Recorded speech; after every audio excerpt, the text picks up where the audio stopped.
I'll be very brief. I just want to start by saying that yes, there are difficulties in the aviation sector, and I wholeheartedly support the call for jobs to be strongly protected. And I'd just like to ask Minister, has there been any plan drawn up in terms of the impact or the what you expect to be the impact on the sector, and indeed streams of funding identified?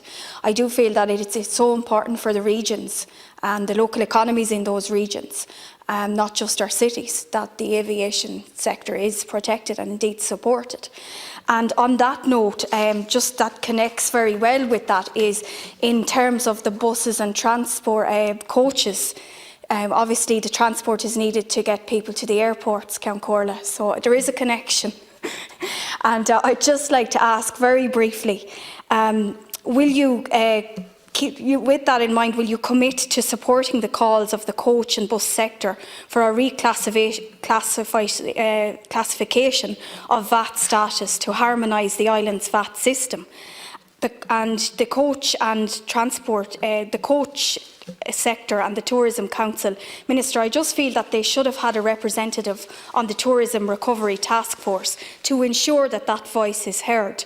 And will you support that proposal, Minister?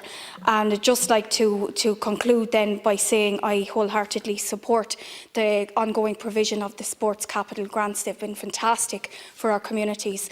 And again, I hope that you'll add my name to the list there, as well as Deputy Healy-Rae, because it's very important in Offaly. We want to keep our football going, and we don't want Kerry obviously dominating in every sense. But Garmagat. The rural independents are very inventive in their use of time at it. We have to be. They're very quick out of the traps. Yeah, I'm not sure what your plea is for the coach. I didn't quite get what your plea is for that. It's the reclassification of the VAT system that apparently in the north of Ireland they're at an advantage, a competitive advantage. And certainly I've been inundated with calls from the bus and coach sector about this issue, and they've mentioned to me about the reclassification of VAT status to harmonise the island's VAT system. And they feel that it would be advantageous obviously to the local economies and indeed to business and to tourism. I'll pass on your message on that. I haven't considered that yet, but I'll pass on your message and see if we can get it consideration. The reason they weren't on the task force was not for any particular reason or for in any way trying to exclude them. The task force was fairly small, and it included people who will certainly, I think, represent them extraordinarily well.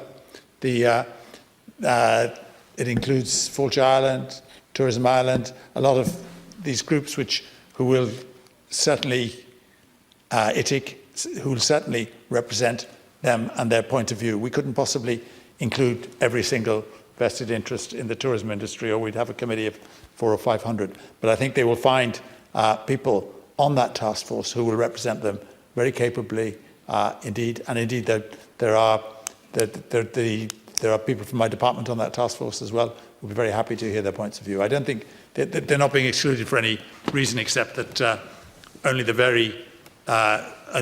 some of the very, very significant and large stakeholders like hotels and others are on it. But there are niche elements which are not on it, lots and lots and lots of them, but they will find a home there if they approach someone who's on the committee.